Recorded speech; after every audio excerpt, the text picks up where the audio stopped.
Hi everyone, welcome back to Prasanna's kitchen.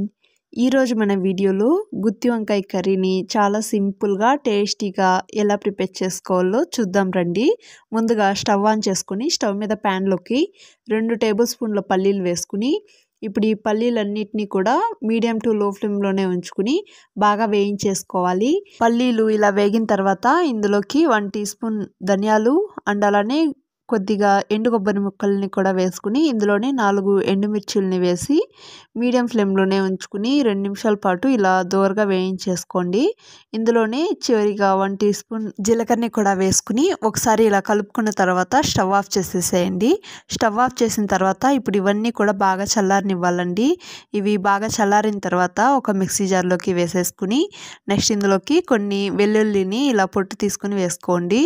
And అలానే 1 inch అల్లంని ఇలా cut చేసుకుని వేసుకొని నెక్స్ట్ ఇందులోనే 2 పెద్ద సైజు టమాటోల్ని ఇలా పెద్ద ముక్కలుగా కట్ చేసుకుని వేసుకొని ఇందులోనే కొద్దిగా కొత్తిమీరని కూడా వేసుకోండి, ఫ్లేవర్ బాగుంటుంది. వీటిలోకి గ్రైండ్ చేసేటప్పుడు అవసరమైతే కొద్దిగా వాటర్ని కూడా యాడ్ చేసుకుని ఇలా బాగా గ్రైండ్ చేసుకుని పక్కన పెట్టేసేయండి కాసేపు. నెక్స్ట్ ఉప్పు నీళ్ళలో ఇలా వంకాయల్ని 4 వైపులా కూడా కట్ చేసుకుని వీటిలోకి పురుగులు ఉందా లేదా ఒకసారి చూసుకుని ఉప్పు నీళ్ళలో వేసుకోండి. కట్ చేసుకున్న వంకాయల్ని వేయించుకోవటానికి స్టవ్ మీద ప్యాన్లోకి 2 టేబుల్ స్పూన్ల ఆయిల్ వేసుకుని ఆయిల్ కొద్దిగా హీట్ అయిన తర్వాత ఇందాక మనం ఉప్పు నీళ్ళలో వేసుకున్న వంకాయలన్నిటిని కూడా వేసుకుని ఇలా లైట్గా బాగా వేయించేసుకోవాలండి. ఎక్కువ కుక్ అయ్యేంతసేపు వేయించుకోవాల్సిన అవసరం లేదు.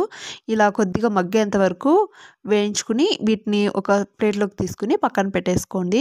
నెక్స్ట్ అదే ప్యాన్లోకి 1 టీ స్పూన్ ఆయిల్ వేసి అందులోనే ఆయిల్ కొద్దిగా హీట్ అయిన తర్వాత 1 టీ స్పూన్ ఆవాలు అండ్ అలానే 1 టీ స్పూన్ జీలకర్ర వేసుకుని ఇప్పుడు ఆవాలు జీలకర్ర బాగా వేగిన తర్వాత నెక్స్ట్ ఇందులోకి సన్నగా కట్ చేసుకుని తీసుకున్న ఉల్లిపాయ ముక్కల్ని కూడా వేసేసుకోండి. వేసిన తర్వాత నెక్స్ట్ ఇందులోని కొద్దిగా దాల్చిన చెక్క అండ్ అలానే 2 లేదా 3 లవంగాలు అలానే కొద్దిగా కరివేపాకును కూడా వేసుకుని వీటిని బాగా వేయించేసుకోవాలి. ఇప్పుడు ఉల్లిపాయలు కరివేపాకు బాగా వేగేంత వరకు ఇలా వేయించుకున్న తర్వాత ముందుగా మనం ప్రిపేర్ చేసుకున్న మసాలా పేస్ట్ మొత్తాన్ని కూడా వేసేసుకుని ఈ ఆయిల్లోకి బాగా కలిపేసుకోవాలి. ఇలా 2 నిమిషాల పాటు మీడియం ఫ్లేమ్లో కలుపుకున్న తర్వాత నెక్స్ట్ ఇందులోకి 1 టీ స్పూన్ సాల్ట్ అండ్ అలానే 1 టీ స్పూన్ కారం వేసుకోండి. కారం ఎక్కువగా తినేవాళ్ళు 1.5 టీ స్పూన్ వేసుకోవచ్చు.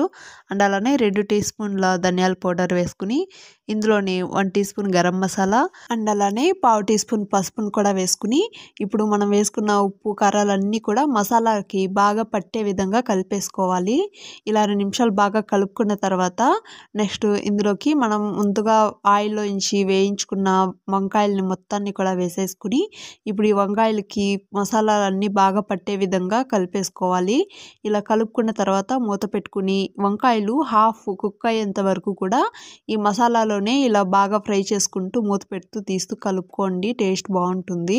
ఇప్పుడు హాఫ్ కుక్ అయిన తర్వాత వంకాయల్లోకి కొద్దిగా వాటర్ని వేసి ఈ వంకాయలు మునిగేంత వరకు బాగా కలిపేసుకోండి. కలిపిన తర్వాత మూత పెట్టుకుని ఈ వంకాయల్ని 80% కుక్ అయిన తర్వాత ఒకసారి మూత తీసి బాగా కలుపుకోండి. ఇలా కలిపిన తర్వాత ఇందులోకి ఒక పెద్ద నిమ్మకాయ సైజు అంత చింతపండుని బాగా నానబెట్టుకుని చింతపండు పులుసుని కూడా వేసుకుని ఒకసారి బాగా కలిపేసుకుని ఇప్పుడు వంకాయలు మొత్తం బాగా ఉడికేంత వరకు ఉడికించేసుకుని స్టవ్ ఆఫ్ చేసుకుని పక్కకు తీసేసుకుని చివరిగా సన్నగా తరిగిన కొత్తిమీరని చల్లేసుకుని ఒకసారి కలిపి పక్కకు తీసేసుకోండి. అంతే అండి, మనకి చాలా చాలా టేస్టీగా ఉండే గుత్తి వంకాయ కర్రీ రెడీ అయిపోయింది.